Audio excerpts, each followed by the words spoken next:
সৌদিতে আসার পর প্রায় দীর্ঘদিন পর একটা লেক পার্কে আমরা ঘুরতে গিয়েছিলাম 3 বন্ধু। তো সেখানে যাওয়ার পরে দেখলাম অনেক আরবি বা বিভিন্ন অন্যান্য দেশের সবাই এখানে আসছে, কেননা শুক্রবার সবারই বন্ধ থাকে। তো সবাই ভাবে একটু ঘুরের জন্য। তো আমরা তো বেশি একটা সময় পাই নাই। তো আজকে দীর্ঘদিন ধরে বলতেছিলাম যে আমরা একটু ঘুরতে যাব বলে, কিন্তু সময় হয়ে ওঠে না।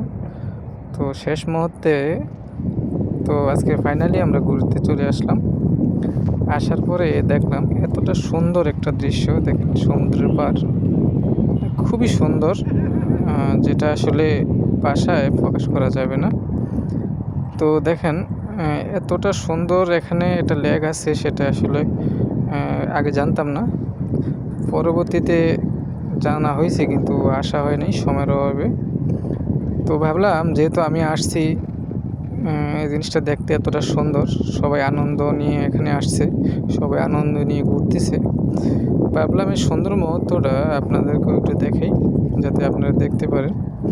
যারা দাম্মামে আছে তারা হয়তো এখানে ঘুরতে আসছে বা তারা জানে, দেখছে হয়তোবা। কিন্তু অন্য অন্য জায়গায় যারা আছেন সৌদি আরবের ভিতরে, তারা হয়তো এখানে আসার সময় হয় নাই বা সৌভাগ্য হয় নাই। তো আপনারা যদি কাছে আশেপাশে যদি কেউ এরকম থেকে থাকেন, এটার নাম হলো কর্নিস পার্ক।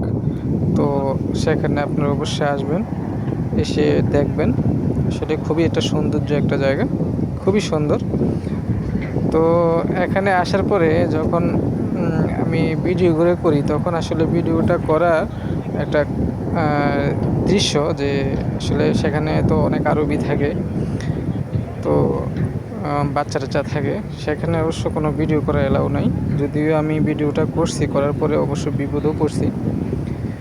বিপদে পড়ছি বলতে, আমার ভিডিও যখন আমি সমুদ্রটা ভিডিও করতে রাখছিলাম, ঠিক সেই মুহূর্তে এক আরবি মহিলা, তার সাথে তার হাজব্যান্ড ছিল। তো সেখানে আমার ভিডিওটা কিছুটা ক্লিপ চলে আসছে। তো মহিলা হয়তো বুঝতে পারছে যে আমি ওনার ভিডিও করছি। তো উনি ওনার স্বামীকে কমপ্লেন করছিল। কমপ্লেন করার সাথে সাথে অবশ্য ওনার স্বামী আমাকে জিজ্ঞেস করছিল যে সৌদিয়ান, তো ভিডিও কেন করছে।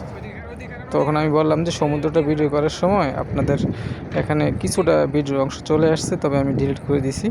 দেখাও, পরে আমি দেখাইলাম, দেখানোর পরে বিশ্বাস করলো, চলে গেল। কিন্তু আপনারা এই ভুলটা করবেন না, ভুলেও যে না জানিয়ে কোথাও ভিডিও করবেন না, কারণ এখানে বহুত সমস্যা হইতে পারে। তো আপনারা